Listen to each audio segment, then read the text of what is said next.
உலகெங்கும் வாழும் அன்பான தமிழுள்ளங்களுக்கு அநேக கோடி வணக்கங்கள். நல்ல நேரம் நிகழ்ச்சியூடாக நல்லதே நினைப்போம், நல்லதே நடக்கும், நலமாயிருப்போம். இன்றைய தினம் 28ஆம் தேதி 7ஆம் மாதம் 2025 சோமவாசர யுக்தம் என்று சொல்லக்கூடிய திங்கட்கிழமை. விசுவாவசு வருடம் ஆடி மாதம் 12ஆம் நாள். சதுர்த்தி திதி, பூர நட்சத்திரம், சித்த யோகம், நாக சதுர்த்தி விரதம் இருக்க வேண்டிய நாள்.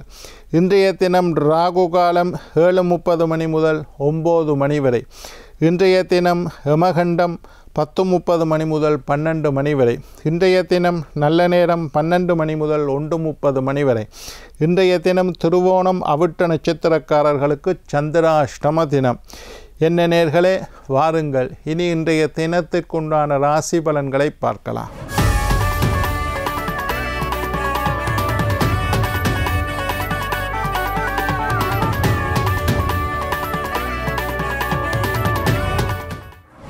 மேஷம் பகை, ரிஷபம் போட்டி, மிதுனம் பயம், கடகம் நட்பு, சிம்மம் தடங்கல், கன்னி களிப்பு, துலாம் தாமதம், விருச்சிகம் சுகம், தனுசு மகிழ்ச்சி, மகரம் சிக்கல், கும்பம் லாபம், மீனம் அமைதி.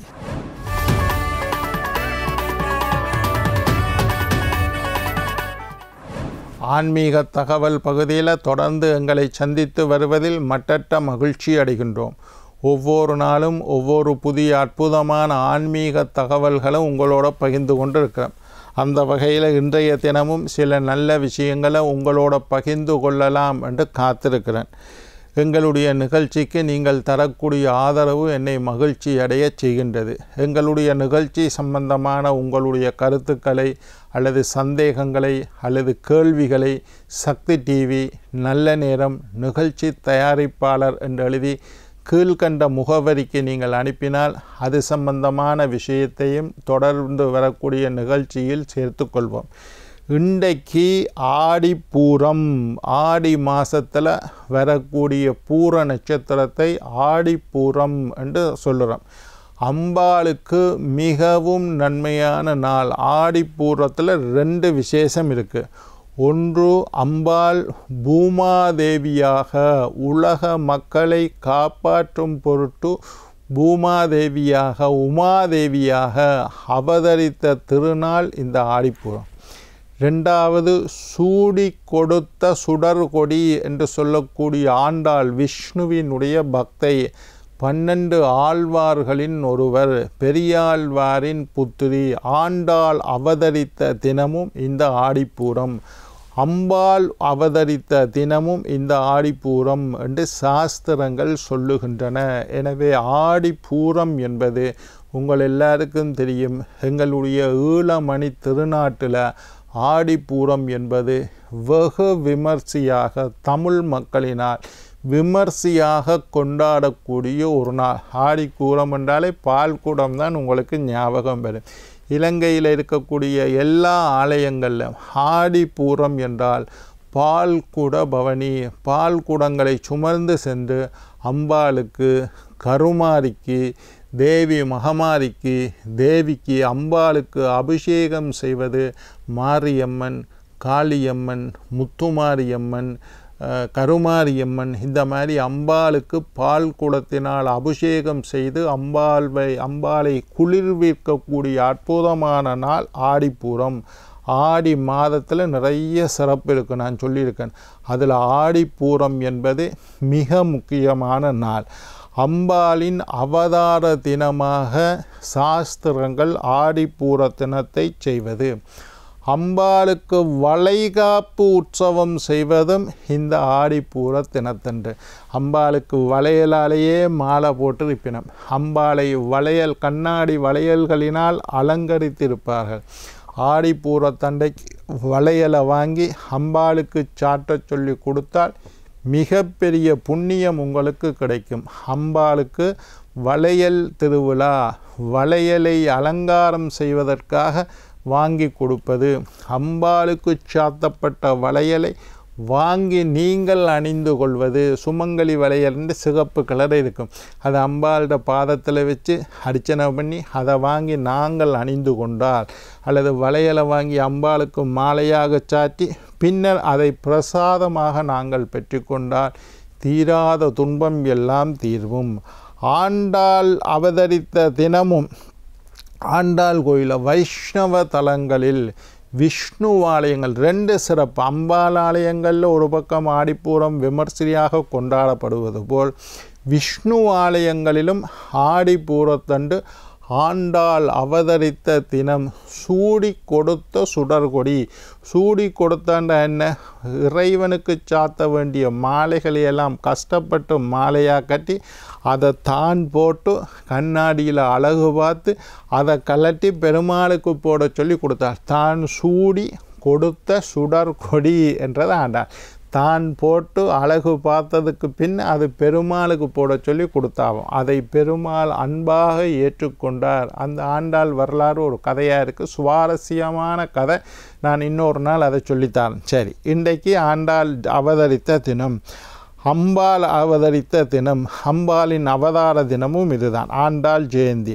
பால்குட அபிஷேகம் சிறப்பு. ஆடிப்பூரத்தண்டைக்கு ஆனி உத்தரம், பங்குனி உத்தரம், ஆடிப்பூரம் இதெல்லாம் பால் குடங்கள் சுமங்கலி பெண்கள், கன்னி பெண்கள் எல்லாரும் ஒரு குடம் நிறைய பாலை ஊற்றி அதுக்கு மேலே வாழையில் மாவில அல்லது வேப்பமில்லை அல்ல மஞ்சள் துணியால் கட்டி தலைக்கு மேலே சுமந்து ஒரு ஆலயத்தில் இருந்து அல்லது ஒரு பொது இடத்துல இருந்து அம்பாள் ஆலயத்துக்கு எடுத்து சென்று அம்பாளுக்கு அதை அபிஷேகம் செய்வார்கள். ஆடிப்பூரத்தண்டைக்கு மஞ்சள் பூசி குளிக்கிறது ரொம்ப விசேஷம். அம்பாளுக்குண்டான மஞ்சள் நிறம் அல்லது சிகப்பு நிறத்தில் ஆடை அணிவது ரொம்ப விசேஷம். பால் குடத்தில் கலந்து கொள்ளுங்கோ, அது ரொம்ப விசேஷம். அம்பாள் ஆலயங்களில் விசேஷமாக இருக்கும். ஆடிப்பூரத்தை வச்சு கொடியேற்றம் இருக்குது, திருவிழா நடக்கும், லட்சார்ச்சனை நடக்கும். ஆடிப்பூரம் என்பது அம்பாள் ஆலயங்களில் ரொம்ப விசேஷம். அம்பாளுக்கு சந்தன காப்பு போடுறது ரொம்ப விசேஷம். அம்பாளுக்கு குங்கும காப்பு போடுறது ரொம்ப விசேஷம். அம்பாளுக்கு மஞ்சள் காப்பு போடுறது ரொம்ப விசேஷம். வளையல்களினால் அலங்காரம் செய்வது ரொம்ப விசேஷம். இதெல்லாம் அம்பாள் ஆலயங்களில் ரொம்ப விசேஷமாக இருக்கும். குழந்தை பாக்கியம் இல்லாதவர்கள் ஆடிப்பூரத்தன்று விரதம் இருந்து பால் குடம் எடுத்து அம்பாளுக்கு அபிஷேகம் செய்து மனதார பிரார்த்தனை செய்து கொண்டால், மனதார வேண்டிக் கொண்டால், ஆடிப்பூரத்தன்று விரதம் இருந்து அம்பாளை வேண்டிக் கொண்டால் உங்களுக்கு குழந்தை பாக்கியம். கந்த சஷ்டி விரதம் இருந்தாலும் குழந்தை பாக்கியம், முருகனை கும்பிட்டாலும் குழந்தை பாக்கியம். ஆடிப்பூரத்தன்று அம்பாளை பயத்துடன் பக்தியுடன் நம்பிக்கையுடன் விரதம் இருந்து உபவாசம் இருந்து பால்குட அபிஷேகம் செய்து அம்பாளினுடைய அலங்காரத்தை தரிசனம் செய்து வளையல் சாத்தி அந்த வளையலை வாங்கி பிரசாதமாக நீங்கள் அணிந்து கொண்டால் கண்டிப்பாக உங்களுக்கு குழந்தை பாக்கியம் உண்டு. திருமணம் ஆகாத கன்னி பெண்கள் நல்ல வரன் அமையணும் ஐயா, நல்ல மாப்பிள்ளை அமையணும், நல்ல படித்த பண்பான குலம் கோத்திரம் பெருமையுள்ள கௌரவமான குடும்பத்தில் இருந்து நல்ல வரன் நல்ல மாப்பிள்ளை அமையணும் நினைக்கக்கூடிய எதிர்பார்க்கக்கூடிய கன்னி பெண்கள் ஆடிப்பூரத்தன்று விரதம் இருந்து தலையில் பால் குடம் சுமர்ந்து மஞ்சள் சிகப்பு நிற ஆடை அணிந்து அம்பாளுக்கு அபிஷேகம் பண்ணி பிரார்த்தனை செய்தால் நீங்கள் எதிர்பார்த்தது போல மனம் நிறைந்த நல்ல கணவன் அமைவதற்கு வாய்ப்புண்டு. குடும்ப நலன் வேண்டி என்னுடைய குடும்பம் நல்லா இருக்கணும், அமைதியாக இருக்கணும், நிம்மதியாக இருக்கணும் என்று குடும்ப நலன் வேண்டி அம்பாளை பிரார்த்தனை செய்வதற்கு உகந்த நாள். கணவன் மனைவியிடையே கருத்து வேறுபாடு, முரண்பாடு, சண்டை இவர்கள் எல்லாரும் ஆடிப்பூரத்தன்று விரதம் இருந்து அம்பாளை வேண்டாம். குடும்பத்தில் ஒற்றுமை நிறைந்து காணப்படும். கடன் தொல்லையில் உள்ளவர்கள், பொருளாதார பிரச்சனை, அம்பாள் தாயானவள். ஒரு தாய் தன்னுடைய குழந்தையின் மேல் எப்படி பாசமாக இருப்பாளோ, உலகத்திற்கே அன்னையானவள் தன்னுடைய குழந்தைகளாகிய இந்த மனிதர்கள் மேல் பாசமாக இருப்போம். ஒரு அம்மாட்ட நீங்கள் என்னென்ன வேண்டுதல் வைக்கலுமோ அதெல்லாட்டையும் அம்பாள்கிட்ட கேட்கலாம். மனசில் நிம்மதி இல்லை, திருப்தி இல்லை, மகிழ்ச்சி இல்லை, சந்தோஷம் இல்லை, பொருளாதார பிரச்சனை, வேலை இல்லை, வெளிநாட்டுக்கு போகணும், படிக்கணும், எதை வேண்டுமானாலும் நீங்கள் நினைத்து அம்பாளிடம் சரணாகதி ஆடிப்பூர தினத்தன்று விரதம் இருங்கள். காலையில் 6 மணியிலேருந்து ஒன்றும் சாப்பிடக்கூடாது. கோயிலுக்கு போய் பால் குடம் எடுத்து அம்பாளுக்கு அபிஷேகம் பண்ணி வீட்டுக்கு வந்து அதுக்கு பிறகு கோயிலில் உள்ள அன்னதானத்தில் சாப்பிடுங்கோ. இல்லை வீட்டை வந்து அநேகமாக ஆடிப்பூரத்தன்று அன்னதானம் செய்வார்கள். காலையில் 6 மணியிலிருந்து விரதம் இருந்து மஞ்சள் பூசி குளித்து கோயிலுக்கு போய் பால் குடம் வந்து அம்பாளை கண்குளித தரிசனம் செய்து அம்பாளுக்கு அன்றைக்கு சந்தன காப்பு போடுவினோம், குங்கும காப்பு போடுவினோம், மஞ்சள் காப்பு போடுவினோம், வளையல்களினால் அலங்காரம் செய்வினோம். அதையெல்லாம் பார்த்து கண்குளித கண்டதுக்கு பிறகு கோயிலில் அன்னதானம் கொடுப்பினம் சாப்பிடுங்க. இல்லை வீட்டை வந்து சுத்தமாக சமைத்து சாப்பிடுங்கள். சில ஆலயங்களில் மாலை பொழுதில் திருவிழா நடக்கும், உற்சவம் நடக்கும். அதெல்லாத்தையும் கண்டு கழியுங்க. கண்டிப்பாக ஆலயத்துக்கு போங்க. அப்படி இல்லைன்னா கொஞ்சம் வளையலை வாங்கி மாலை மாறி சரி கட்டி உங்களோட வீட்டில் உள்ள கருமாரி அம்மனுக்கு போடலாம், முத்துமாரி அம்மனுக்கு போடலாம், லட்சுமிக்கு போடலாம். அம்பாள் படங்களுக்கு சாத்தி வழிபாடு செய்யுங்கள். திருமணத்துக்காக தம்பதிகளின் ஒற்றுமைக்காக வளையலை வாங்கி அணிவது பெரிய புண்ணியம். இது என்ன சின்ன விஷயம், கண்ணாடி வளையல்னு யோசிக்காதீங்க. தங்க வளையல் எத்தனை வரும்னாலும் உங்களோட கையில் இருக்கலாம். ஆனால் அம்பாளுக்கு சாற்றி அலங்காரம் செய்யப்பட்ட கண்ணாடி வளையல்களை வாங்கி அணிந்து கொள்ளுங்கள். இதையெல்லாம் அணிந்து கொள்வது தான் உங்களுக்கு ரொம்ப சிறப்பு. ஆடிப்பூரத்தண்டைக்கு வீட்டுக்கு உப்பு வாங்குவது, சர்க்கரை வாங்குவது, அரிசி வாங்குவதெல்லாம் மிகச்சிறந்த பரிகாரம். இது சம்பந்தமாக ஏதாவது சந்தேகம் இருந்தால், எங்களுடைய ஆன்மீக தகவல் நிகழ்ச்சி சம்பந்தமாக ஏதாவது கேள்விகள் இருந்தால் கீழ்கண்ட முகவரிக்கு எங்களுக்கு எழுதி அனுப்புங்கள்.